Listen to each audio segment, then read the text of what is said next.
उदासीन कहते हैं ना किसी को मित्र बनाया ना किसी को शत्रु। शत्रु मित्र नहीं कोई, सब सो हित बस कीजिए, क्योंकि हरि अपनो है सोए। सब में विराजमान मेरे प्राण प्यारे हरि हैं। ये क्रूरा अपि पापिनो न च सताम संभाष्य दृश्याश्चये सर्वान् वस्तुतया निरीक्ष परम स्वाराध्य बुद्धिर्मम। ये मेरे आचार्य का आदेश है। जो क्रूर हैं, पापी हैं, दुष्ट हैं, नीच हैं, वो तुम्हें दिखाई दे रहे। मेरी दृष्टि में आराध्य देव श्री राधा वल्लभ लाल, श्री कृष्णचंद्र जी सबके हृदय मंदिर में हम परमात्मा देखने के लिए चले हैं, ना कि क्रूर पापी दुष्ट निंदक देखने के लिए चले। हम साधना कर रहे हैं सब में परमात्मा का अनुभव करने के लिए। जड़ चैतन्य कछु नहीं दिखे, जहां दिखे तहां श्याम खड़े। ये सिद्धि है, ये साधना की परिपक्व अवस्था है कि अपने इष्ट को वासुदेवा स्वरमिति सा महात्मा सुदुर्लभा। हम उस मार्ग के पथिक हैं। सत्संग सुने तो बहुत सावधान होकर सुने, एक एक शब्द रहस्यपूर्ण होता है। भैया चाहे हीटर गर्म करे, चाहे फ्रिज ठंडा करे, चाहे एसी ठंडा वातावरण कर दे या हीटर गर्म वातावरण कर दे, बिजली दोनों में एक ही है। जो देखने वाला है कि हीटर का कारण बिजली, तो कूलर का कारण बिजली, फ्रिज का कारण बिजली, एसी का कारण बिजली, वो केवल बिजली देख रहा है कि इन यंत्रों में चलने की सामर्थ्य नहीं, ये बिजली से चल रहा है। लेकिन उस यंत्र का प्रभाव है कि वो गर्मी फेंकता है, उस यंत्र का प्रभाव शीतलता फेंकता है, पर दोनों का कारण बिजली है। ऐसे ही इस जड़ चैतन्य में, इस सत असत में, इस उच्च और नीच में, महात्मा और दुरात्मा में क्रियाएं जमीन आसमान का अंतर। पर साधक क्रिया दर्शन नहीं करता, साधक कारण तत्व को देखता है। तो कारण श्री हरिवंश भनम, कारण परम तत्व वही है, दूसरा नहीं। तुम्हारी दृष्टि स्थूल को देख रही है, शरीर और क्रियाओं को देख रही है, और संत और साधक भगवत मार्ग के पथिक उस तत्व का दर्शन करने निकले, तभी उन्हें तत्वदर्शी महात्मा कहा जाता है। इसीलिए अनाधिकारी संतों के वचनों का गूढ़ रहस्य न जानकर वो मनमानी आरोप थोप करके उनकी निंदा करके नरकगामी होता है। तो कह रहे हैं उदासीन जग में रहो। तुमसे कोई मित्रता का व्यवहार करे तो जय जय, और शत्रुता का व्यवहार करे तो जय जय, क्योंकि उसकी मति है। लेकिन मित्र और शत्रु व्यवहार है, लेकिन परमार्थ में नहीं। परमार्थ में वही परमात्म तत्व उसके हृदय में बैठा है, वही परमात्म तत्व मित्र के हृदय में बैठा है। तो उदासीन जग में रहे, शत्रु मित्र नहीं कोई, सबके हित की कीजिए, सबके हित की, सबका मंगल, ये परमार्थ के पथिक। ऐसे पापी से आपको बात नहीं करनी चाहिए, आपके यहां नहीं आना चाहिए। कौन पापी है? पापी कौन है? हमारी समझ में पापी उसे तुम कहते हो जो भूल गया है, अपने स्वरूप को भूल गया, भगवान का विस्मरण हो गया, वही माया के गर्त में गिर गया। तो हम लोगों का कार्य क्या है? भूले हुए को स्मृति प्रदान करना। ये जो ज्ञान है ये स्मृति प्रदान करता है। नष्टो मोहा स्मृति लब्धा तत्प्रसादान मयाच्युता। तो संतों के हृदय में बैठ के कौन बोलते हैं? गोविंद ही तो बोलते हैं। तो गोविंद की वाणी क्या करती? नष्टो मोहा, मोह का नाश करके और भगवत स्मृति जागृत कर दे। पापी से घृणा मत करो, उसका पाप दूर हो जाएगा तो महात्मा हो जाएगा। कोई दुरात्मा नहीं है, भूल है, भ्रम है, अज्ञान है, अविद्या है, इसका नाश हो जाए तो महात्मा ही है, वो परमात्मा ही है।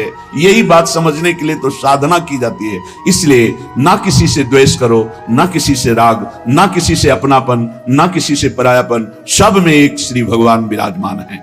ये जग सब है श्याम को, कासों की जय प्यार, कासों मानो बैरता वृथा होत है ख्वार। ये सारा संसार स्वयं श्याम सुंदर बने हुए हैं। मत्ता परतरम नान्यत किंचिदस्ति धनंजय। हे अर्जुन, मेरे सिवा कुछ नहीं है, मैं ही मैं हूं। तो कह रहे फिर काहे को किसी से वैर करते हो, काहे किसी की निंदा करते हो? वो बैठा मुस्कुरा रहा है सच्चिदानंद की मैं छुपा छुपी का खेल खेल रहा हूं, तू पहचानने चला था, कहां पहचान पाया? मैं इस चादर को ओढ़े हुए जड़ चैतन्य की मैं ही विराजमान हूं, मुझको ढूंढ लो। संत खोजी होते हैं, क्या खोजते हैं? उसी परम तत्व को जो सब में विराजमान है। हरि इच्छा ही मानिए, भली बात जो होए, जो बिगड़े सो जीव से, ताको डारे धोए। उपासक अपने में कभी अहंकार न करे, जब अच्छे सद्गुण दिखाई दे तो हरि गुरु का प्रसाद है। अपने से गलती हो जाए तो उसे भगवान की इच्छा ना माने, ये हमारा अज्ञान है, हमारी गलती, हमारा दोष है, और उस दोष का प्रायश्चित करे, दंड दे, क्षमा ना करे। दूसरों को भले क्षमा कर दे, अपने मन को क्षमा ना करे। जो अपने मन को सब क्षमा करते, सब दूसरों के जरा से दोष को क्षमा नहीं कर सकते, अपने पहाड़ जैसे पाप को भी क्षमा कर देते। यहां सिद्धांत उल्टा है। परमार्थ का पथिक अपने राय भर के भी दोष को पहाड़ के समान मानकर उसका प्रायश्चित करता है, और दूसरे के पहाड़ के समान दोष को भी राय के समान भी नहीं मानता है। यह परमार्थ के पथिक का स्वभाव होता है। हमारे से अच्छा बन गया श्री गुरुदेव की कृपा, श्री लाडली जी की कृपा। बुरा हो गया, ये मेरी गलती, मेरी वासना है, ये मेरा अहंकार है कहीं जो मेरे से गलती करवा दिया। यही बात गोस्वामी तुलसीदास जी कहते हैं, गुण तुम्हार समुझे निज दोषा, जय सब भांति तुम्हार भरोसा। सब प्रकार से आपके भरोसे है। जो गुण है वो हे हरि आपके प्रदत्त हैं, जो दोष है वो मैंने किया, मैं दोषी हूं। जो बिगड़े सो जीव सो, ताको डारे धोए, उसका प्रायश्चित करे। सच्चा साधक कभी क्षमा नहीं करता अपने को, उसको प्रायश्चित गुरुजनों से मिलकर निश्चित करता है। जाओ इतने दिन व्रत रहो, परिक्रमा लगाओ, ये सब दंड मन को मिल रहा है, मन निर्मल होगा। अपने पापों को तो प्रायश्चित नहीं करते, दूसरे की जरा सी गलती को पहाड़ जैसा वर्णन कर देते। ये भगवान के दास नहीं होते, ये भगवत विमुख जन होते हैं। उरहरि पेरक जो करे, जोई सब कुछ होई, जीवा अपनो मान सुख, दुख देखे तब रोई। अगर आपके साथ कोई व्यवहार अनुकूल कर रहा है या प्रतिकूल, तो आप क्रिया को मत देखो अनुकूल प्रतिकूल, कारण तत्व को देखो। हृदय में बैठा हुआ और प्रेरक रघुवंश विभूषण भगवान प्रेरणा कर रहा है। क्यों? क्योंकि मुझे वह अनुकूल प्रतिकूल से ऊपर उठाना चाहता है। इसलिए अनुकूल प्रतिकूल परिस्थिति सांसारिक पुरुष को हर्ष या शोक देती है, लेकिन भक्त को या भगवत मार्ग के पथिक को नहीं, क्योंकि वो कारण तत्व को देखता है। जब प्रभु अपनावे जीव को, तब ये तिरस्कार अपमान निंदा देते हैं। जिसको प्रभु अपना लेते हैं उसके जीवन में ये जरूर कृपा करके आते हैं, तिरस्कार अपमान निंदा। क्यों? क्योंकि इसका एक चिपकाव का स्वभाव है। कोई जरा सा प्यार करे बस वो मान लेता ये मेरा। कोई वस्तु अच्छी लगी, चिपक गया बस उस वस्तु को, इसके बिना मैं नहीं जी सकता। जो वस्तु व्यक्ति स्थान के प्रति ममता है, आसक्ति है, लगाव है, ये तिरस्कार अपमान और निंदा के द्वारा दूर होता है।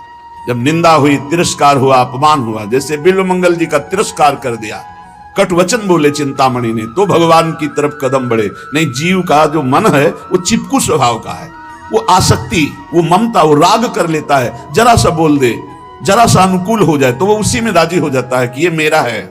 प्रभु ऐसा होने नहीं देते, बड़े कृपालु हैं, अपने जन को फंसने नहीं देते। इसलिए वहां से प्रतिकूलता दिलाते हैं, तिरस्कार दिलाते हैं, कटु वचन दिलाते हैं, तब वो फिर चैतन्य होता है। अरे नहीं, इस जगत में कोई नहीं, हरि के सिवा मेरा कोई, फिर हरि की तरफ भागता है।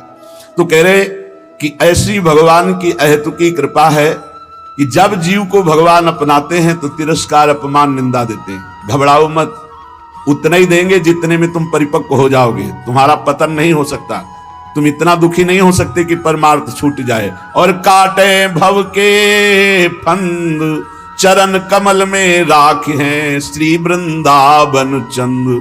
वृंदावन चंद्र युगल सरकार ऐसी परिस्थिति बना देंगे आपको। जो जो सुन रहे हैं बहुत धैर्य से, सकता है तुम्हारी वास व्यवस्था कमजोर हो सकता है तुम्हारी भोजन व्यवस्था कमजोर हो सकता है तुम्हारी अर्थ व्यवस्था कमजोर हो। काट लो समय, ये काट लो समय। आगे जो आपको प्राप्त होगा वो इन सब से परे है। नाशवान परिस्थिति, नाशवान धन, नाशवान भोग, इससे परे अविनाशी परम पद मिलेगा। और ये हम विश्वास पूर्वक तुम्हें कह रहे हैं कि भगवान अपने भक्त के योग क्षेम का वहन करते हैं। आप निश्चिंत रहिए, इंतजार करो, उबना मत, कैसी भी परिस्थिति हो भागना मत। यहां हर एक को श्री जी देख रही हैं। जितनी परिस्थिति में तुम्हें वो रख रहे हैं, तुम उसी के लायक हो। लायक का मतलब तुम्हारी अध्यात्म की स्थिति के लिए बहुत जरूरी है। नहीं, मेरी प्रिया जो के पास कुछ कमी नहीं है, वो आप देख रहे हैं। आप स्पष्ट देख रहे हैं, आप समझ नहीं सकते स्थिति को। अगर हम गिरिराज जी जाना चाहते हैं परिक्रमा लगाने, तो हमारे 2-3 ब्रजवासी थे, उनसे जाके कहते दंडोत बाबा गिरिराज जी जाना है ना आपको, क्योंकि 1-2 बार जैसे पर ये 30 रुपया लीजिए आने जाने का किराया। आप कैसे तुम्हें बताए, केवल भगवद आश्रय रखना। तुम्हें जो भोजन की समस्या, जो वस्त्र की समस्या, जो वास की समस्या, जो अपमान, जो परिस्थिति, ये बहुत जरूरी है। हम वंदना करते हैं उस परिस्थिति की, क्योंकि वही परिस्थिति शरणागति पुष्ट करती है। अन्य आश्रय मत ले लेना, अन्य भरोसा मत कर लेना। मेरी लाडली जो डायरेक्ट आपकी व्यवस्था संभाल रही हैं, यहां वही प्रवेश पा रहा जिसे श्री जी देख रही है। पर दुर्भाग्य है कि ऐसी करुणा होने पर भी वो अपराध करता है। वो करुणामयी स्वामिनी के भाव को न जानकर वृंदावन को एक शहर मानता है, और यहां आकर होटल में वास करके नाना प्रकार की कुचेष्टाएं करके पाप कमा कर जाता है। मेरी स्वामिनी जी की कृपा की अवहेलना करता है। प्रथम यथामति प्रणवों श्री वृंदावन अति रम्य, श्री राधिका कृपा बिनु सबके मनन गम्य। यहां प्रवेश भी नहीं कर सकते। जब स्वामिनी जी इतनी दयालु आपको कृपा की, आपका सौभाग्य वर्धन के लिए धाम बुलाया, तो यहां आकर थोड़ी तो साधना कर लो। यहां वो कार्य तो मत करो जो तुम्हें नरक ले जाने वाले हैं। वो समझ नहीं पाते हैं, ये कोई वृंदावन धाम है, कोई शहर नहीं, कोई नगर नहीं कि आप पैसे के बल से आए, होटल लिए, मनमानी खान पान, मनमानी भ्रष्टाचार का आचरण, तो तुम्हारी दुर्गति हो जाएगी। धाम को धाम की तरह सेवन करो, नहीं तुम मत आओ। दूर से चिंतन करो, प्रणाम कर लो, इतने में तुम्हारा मंगल हो जाएगा। यहां आओ तो धाम की तरह आओ। पहले तुम इस यहां प्रवेश होने के पहले अपने दिमाग में बैठा लो कि तुम जा कहां रहे हो। परम पावन श्री धाम वृंदावन का दर्शन करने, तो यहां दर्शन करो, उपवास करो, भजन करो, नाना प्रकार से भागवती का आचरण करो, परिक्रमा लगाओ, किसी संत की, ब्रजवासी की, गौ की, यहाँ के पशु पक्षी की। हाँ, सेवा बन जाए, किसी को खवा पिला दिया, चाहे वो पशु पक्षी ही क्यों ना हो, ये सब दिव्य महात्मा है, जीवन धन्य हो जाएगा। श्री जी करुणा करते, हम करुणा का अवहेलना, अपराध कर बैठते हैं। ये बिल्कुल सत्य बात समझिए। इतनी श्री जी की अपार कृपा कि तुम्हें धाम में, पर ये सत्संगहीन जन ये समझ नहीं पाते कि यहां का किया हुआ पाप कहां धोओगे। यहां का किया हुआ पाप वज्र की लीक होता है, और वो प्रतिपल पनपता रहता है, ब्याज दर ब्याज। भोगते भोगते कल्प व्यतीत हो जाएंगे, फिर भी यहाँ के पाप से मुक्त नहीं हो पाओगे। हाँ, वही मुक्त हो जाता है जो आश्रित होकर अपने प्राणों का विसर्जन प्रियालाल के शरणागत होकर के धाम में करता है। अगर धाम में अपराध बन जाए तो धाम ही मिटा सकता है। इसलिए आगंतुक वृंदावन में आने वालों को हम प्रणाम करके प्रार्थना करते हैं कि आपका अहोभाग्य, आप वृंदावन आए हो, लेकिन सावधान। कहीं मसाला खा के थूक रहे हो, कहीं दोना पत्तल फेंक रहे हो, कहीं गंदी दृष्टि कर रहे हो, कहीं दूसरे के प्रति दोष दर्शन कर रहे हो, या कहीं मन की विलास इंद्रियों के भोग भोग रहे हो। बहुत सावधान, गलती न बन जाए। यहां से यहां 1 घंटा रुको, लेकिन सही ढंग से रुको। यहां 1 दिन रुको, लेकिन रहने की पद्धति से। 1 दिन में तुम्हारा श्रीपाद प्रबोधानंद जी का 1 बार वृंदावन आ गया, 1 पुष्प प्रसादी सूंघ लिया, 1 बार बिहारी जी को प्रणाम कर लिया, 1 बार वृंदावन की रज लग गई, अब तुम नरक नहीं जाओगे। तो उल्टा भी इसका है, आप 1 बार वृंदावन में आके पापाचरण कर लिए तो बचोगे नहीं नरक से, क्योंकि ये अमोघ धाम है। उपजाऊ भूमि में चाहे बमूल का पड़ जाए, या गन्ना का पड़ जाए, या दाक्षवारा का पड़, वो उपज जाएगी। आप बो क्या रहे हो वृंदावन में आकर? सत्कर्म भगवत भजन, या दुष्कर्म पापाचरण? भगवत कृपा सब पर है। तुम्हें मनुष्य बनाया, धाम बुलाया, सत्संग करके, दर्शन करके भगवत प्राप्ति का मार्ग पुष्ट कर सकते हो, पर मनमानी आचरण करके अपने जीवन को नष्ट कर सकते हो। इसलिए सावधान। जब जिस पर हरि कृपा करते हैं, हम वंदना करते हैं उस परिस्थिति का जिसमें कोई व्यवस्था ना हो और मन आश्रित हो जाए श्री जी की, ये बहुत बड़ी बात है। ये शायद ही कोई उपासक समझ पाएगा। हम प्रणाम करते हैं और धन्यवाद देते हैं परमात्मा कृपा को, जिस साधक के जीवन में अव्यवस्था हो, विपत्तियां हो, प्रतिकूलता हो, और कोई प्यार करने वाला ना हो, और केवल एकमात्र प्रियाजू के चरणों का भरोसा आ जाए, यही सबसे बड़ी सिद्धि है। ये अनुकूलता में नहीं होती भाई, ये होती ही नहीं अनुकूलता में। जितनी अनुकूलता मिलती है उतनी इंद्रियां बहिर्मुख होकर के जगत को अपना मानने लगती हैं, व्यक्ति को, वस्तु को, स्थान को। इसलिए भगवान जिस पर विशेष कृपा करते हैं, अपनाते हैं, उसको सब तरह से मुक्त कर देते हैं। कहीं भी आसक्ति नहीं, कहीं भी ममता नहीं, कहीं भी राग नहीं।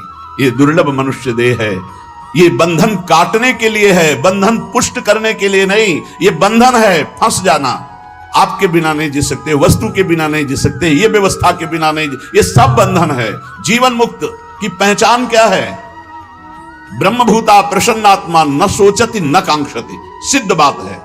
ना कोई कामना है ना कोई सोच है, एकमात्र परमात्मा चिंतन में डूबा हुआ वो जीवन मुक्त है। जिस जिस विषय को आप छोड़ते जा रहे हैं, संसार के उन विषयों से आप मुक्त होते चले जा रहे हैं। जिस जिस कामना को, जिस जिस व्यक्ति के संबंध को, बिना आप इनको तोड़े जीवन मुक्त नहीं हो सकते। सबकी ममता ताग बटोरी, मम पद मनई बांध बर डोरी। तो साधना की जो हमारी रुकावट है, हमारे भगवान कृपा करके उसे हटा देते हैं, ममता को हटा देते हैं। आसक्ति, कोई प्यार करने वाला ही नहीं रहता। वो भीख मांगता है, मुझसे प्यार कर लो। वो भीख मांगता है कि कोई तो मुझे प्यार करे, कोई नहीं। जहां वो जिधर दृष्टि डालता है उधर दृष्टि ही हटा दी जाती। बड़ा कृपा प्रसाद हरि का होता है, नहीं तो मन तो चिपकू स्वभाव का है। अब देख लीजिए, चक्रवर्ती सम्राट पद हरि के लिए छोड़ा, सुंदर रानियों को छोड़ा, पुत्र को छोड़ा, सब सुख छोड़ा और हिरण के बच्चे में फंस गए। ये बात हमको शिक्षा देने के लिए नहीं, तो वो तो भगवान के पुत्र हैं। ऋषभदेव भगवान का अवतार, उनके पुत्र हैं। और चक्रवर्ती सम्राट पद जिसके लिए छोड़ा, हिरण में कैसे फंस सकते हैं? ये हमको शिक्षा देने के लिए कि तुम किसी भी राग में भगवत प्राप्ति में बाधा पैदा कर सकते हो। तो भगवान जिस पर कृपा करते हैं वो स्वयं राग से बचा देते हैं। उसे कोई प्यार ही नहीं करता, उसे कोई अपना ही नहीं मानता। अगर वो किसी को अपना मान ले तो ऐसा वहां से कड़ुआहट दी जाती है कि दोबारा उधर अपना मानेगा ही नहीं, वो सीधे भगवान की तरफ चलेगा। ये भगवान की अहेतुकी कृपा होती है। श्रीपाद प्रबोधानंद जी महाराज कह रहे, निरस्त त्रैगुण्यम हरिरसद पुण्यम स्वकृपया धरण्यम तो भारतम विमल परमानंद सुघनम इदम वृंदारण्यम बहदतुल माधुर्य सुषमा महावन्यम धन्य सरयति बहुमान्य स्त्री जगताम।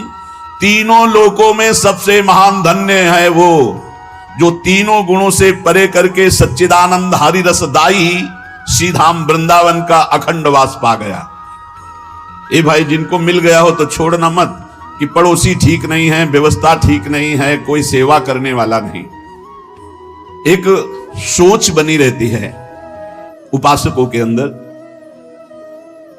बहुत पहले की बात है और अब भी वर्तमान में कुछ साधकों में हो सकती है। उसके निवारण के लिए हम प्रार्थना करते हैं। एक बार एक साधक ने कहा कि महाराज जी आप हो तो हमारा जीवन आपके शासन से सही चल रहा है, कल जब आप नहीं होंगे तो आपका शासन नहीं होगा। आज उसका समाधान सबके लिए कह रहे हैं, जिन साधकों के अंदर है। आप किसी मनुष्य की शरण में हो क्या? पहला हमारा प्रश्न है उन साधकों से जिनके हृदयों में ये बात है कि अगर सामने से ये शरीर चला जाएगा तो हमारी साधना बाधित हो जाएगी, हम एक असहाय असमर्थ अनाथ हो जाएंगे। तो हम ये पूछना चाहते हैं, आप पांच भौतिक शरीर के शरणागत हुए हैं क्या? तो उत्तर आएगा नहीं, क्योंकि कोई शरीर का शरणागत नहीं होता है। शरीर परिवर्तनशील, नाशवान, प्रतिपल नष्ट हो रहा है। आप किसकी शरणागत हो? आप उस चैतन्य घन की शरणागत हो जो सर्वलोक महेश्वर है, वही गुरु है, वही परमात्मा है और वही चराचर जगत में व्याप्त है। क्या वो त्रिकाल में तुमसे कभी अलग हो सकता है?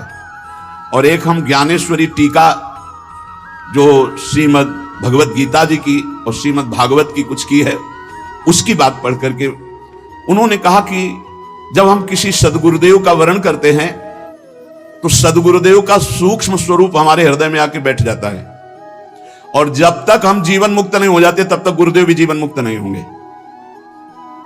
कौन से गुरुदेव? जो आपके दिमाग में बैठ गए, आपके अंदर बैठ गए। एक शरीर है और एक तत्व है, और तत्व सशरीर तुम्हारे अंदर समा गया है।